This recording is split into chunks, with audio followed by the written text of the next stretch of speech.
Chicago rapper Lil Durk could be linked to a second murder-for-hire plot, this time in Chicago. These are images of the gunman who shot and killed Stefan Mack in 2022. Prosecutors say Mack was outside the Youth Peace Center of Roseland when he was gunned down. The FBI linked the two men charged with Mack's murder to Durk using texts and confidential informants. The feds believe this murder was revenge for the death of Lil Durk's brother. To be clear, Lil Durk has not been charged in Mack's murder. Oh, truth team, we got to go down the rabbit hole, okay? When the news broke that Lil Durk was mentioned in the murder for hire case in Chicago, y'all know what I said. I said, uh-oh, we're going to have possibly some of the same players, aka informants, that was on the Oblock case, possibly on the Lil Durk case. And then I got to thinking like, for over a year, people on YouTube have been pushing Lil Durk's connection to the Stefan Mack case, even before unsealed documents were released in the California case, even before the case was brought on Lil Durk. This Chicago case has been a highlight, and it got me to thinking. And I told y'all when y'all asked me about it originally, the only people that know about a case before it's a public case is the police and the snitches. Just saying. And you may be like, Mickey, what you talking about? Well, I was scrolling through the transcript. You know what? Let's do this officially. Let's break it down right. We have Mickey Truth. Who is this? You got Mickey Truth kicked out. Shout out Mickey. Let's get one thing clear. This your girl, Mickey Truth.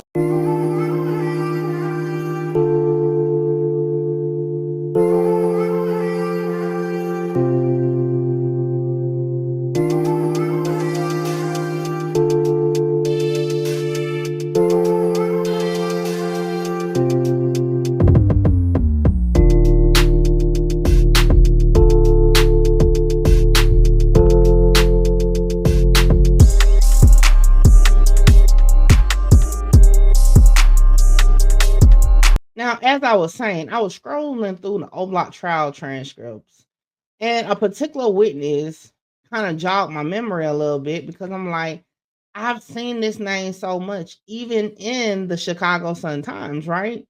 So, Special Agent Doyle, right? Doyle. I know I probably said it wrong, but anyway, was a handler for two informants that testified at the trial. Now, that's not new news. We already knew that. That made it to the paper. But what was interesting is a couple of the details about these two informants, okay? So, first, let's start off with these one informant wanted to be an informant. They contacted the Chicago Police Department on August 5th, 2020. I already did a video on that one. The second informant was approached. Nevertheless, he became an informant. And that was the member of the alleged Oblock gang, right? And yes, I said alleged. Now, what's interesting to me is that one of the informants is a YouTuber who is, I'm going to be honest, so many people use him as a source to the information. And I said, hey, even if he is accurate, I mean, we already know he's the freaking police. So no duh, he will have the information, right? Now, I caught something when this second murder for hire was announced worldwide, is that a lot of people gave the police sector credit for saying this was going to happen, including on FBI butter, okay? Now, my thing was this, no. What they originally said was that he would be charged with the Chicago case. And it got me to thinking, like, there's no way that's going over people's heads. No one said he was going to be charged with a Lil Pab case, but that's what he's charged with. Now, He has been, we know now, mentioned in the Chicago case, but it got me to doing my math. And y'all know how I do when I get the math. And I'm like, how would somebody know somebody's involvement in a case if they not working? Now, again, this is all stemming from just reading the transcripts from trial.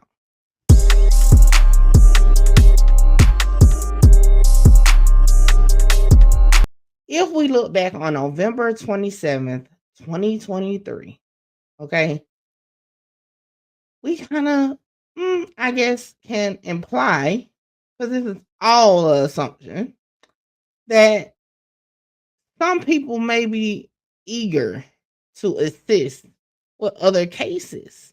And I'm going to explain why I got to that notion based off the transcripts, okay? So we know the YouTuber / informant, right? And again, that's not my words.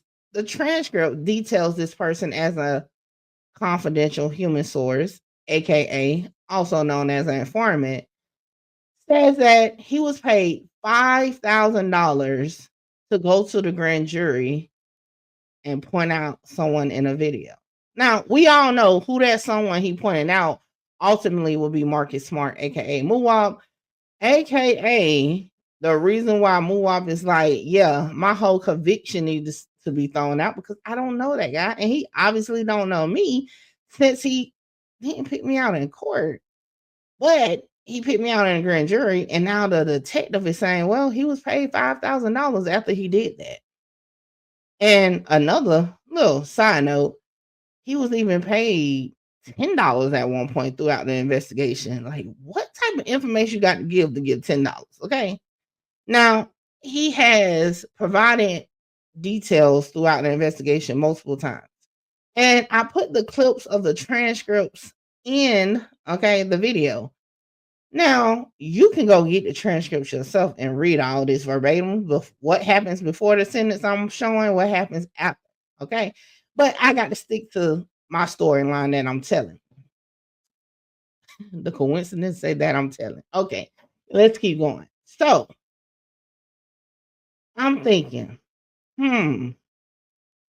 if a person got paid $5,000 to point out Muwab, another person got paid $5,000 to point out C-Thing in the grand jury. How much do you think they'll get paid to assist with pointing out or providing information for Lil Durk? I mean, I'm just saying, between these two informants, and now again, I ain't no informants. The handler, as he stated, provided that they were his informants, his confidential human sources. Both got paid according to the agent who said on the stand that he is paying them or was paying them, like actually provided the cash, because that was a detail that was provided. They get paid in cash, so it's no like traceable type thing, right? So yeah, you can take $24K in cash, you know what I'm saying, and say, oh, I ain't get paid by the feds. I made that money in a legitimate business. You get me? Because look, you have to report it to the IRS, but they don't specify that you got to say it's because you're an informant. You can add it as part of your business. I'm just saying. I know I love taxes, so, you know. Anyway, let's continue. So, I'm like, 24K, 21K for the Oblock trial or the Oblock case. Imagine the price tag for OTL. Imagine how much the feds in Chicago will love to pay for information that's verified and can lead to the conviction of Lil Durk and others. And you may be like, well, Mickey, you know, like that's just hypothetical. And I'm like, you're right, it is. But I'm going to leave y'all with this, though.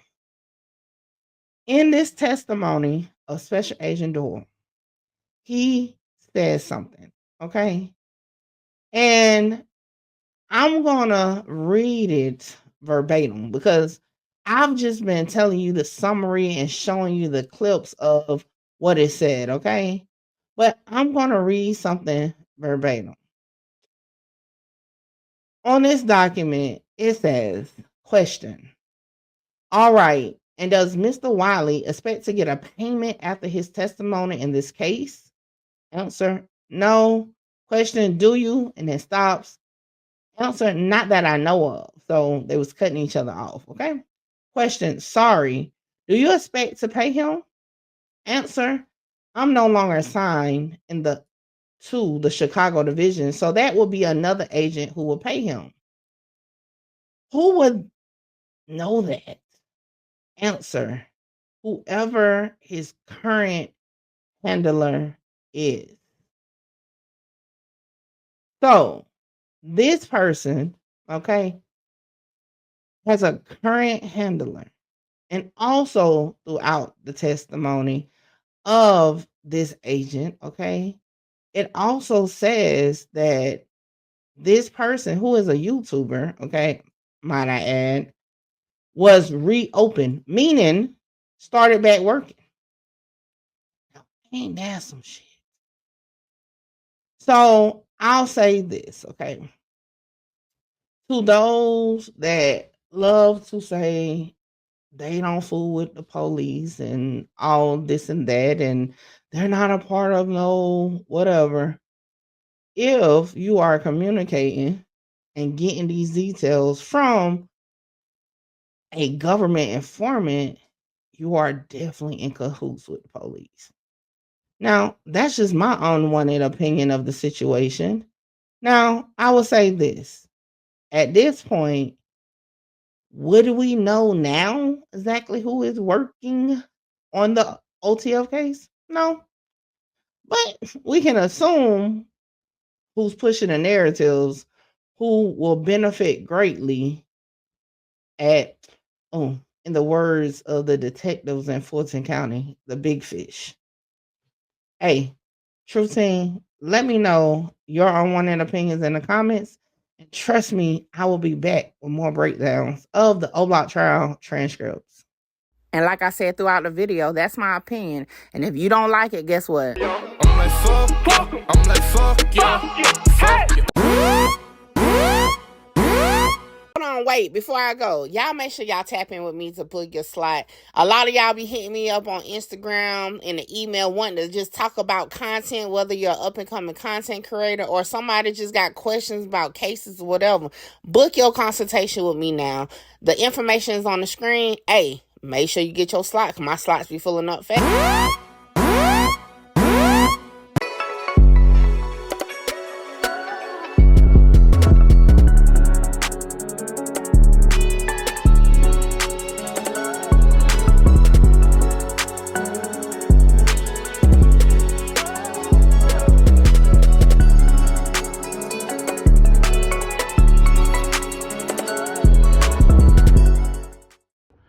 What's up, Truth Team? I am here, okay? About to get a touch of love. Yes, I'm at Touch of Love Massage Shop, okay? Now listen, I've been getting my massages through Touch of Love for years, even before it was a shop to come to. But let me show you around, and then I got to get ready because I'm feeling a little tense. And let me tell you, if you work in like call centers, streamers, YouTubers, sitting at that desk all the time, you definitely need to be tapping in and get your massage. So let's take a tour. So it was located in a nice multi business building. The suite was set up real comfortably. It was like to the back, and the candles was burning. The aromatherapy was definitely there. Okay, so I had to get undressed, and I'm like, yo, I gotta get all the way undressed. But anyway, like I said, being getting massages, Nakia is awesome at what she does, and let me tell y'all, them hands are blessed, okay? I got the full body massage, including, okay, the hot stones. And when I say that hour went so fast, I even went to sleep. And I always go to sleep during massage for some reason. But yeah, definitely needed that. because y'all know I had a night ahead of me, okay? Hey guys, I'm Nakia. I am the owner-operator of Touch of Love Massage Services. I always start with people. I start with the information of what massage is. So massage is the manipulation of muscles. Exercise is the manipulation of muscles. The only difference is we are manually using our hands to do those activities. So a lot of people look at massage as a luxury when really it's a health necessity. So I'm more on the medical side of things. So if you're experiencing any pain of any sort, muscles is 90% of pain, so I would recommend you to come and get a massage. How can they follow you? I do have my business page, Touch of Love Massage Services, on Instagram. I have Touch of Love Massage Services on Facebook, and if you want to set an appointment with me, you can look me up on Setmore. It's an app platform online where you can book appointments. Hey, there you have it. And y'all, I feel like a new woman, but now it's time to party. So I'll catch y'all on the next one. This is the weakest, give a fuck about what they scream. Holla! Shout out Mickey. Mickey, you gonna be big. Like I'm trying to conquer the world, coming from where I come from. Hey, this your girl, Mickey Truth, #1 blogger in South Carolina. #1 blogger in South Carolina.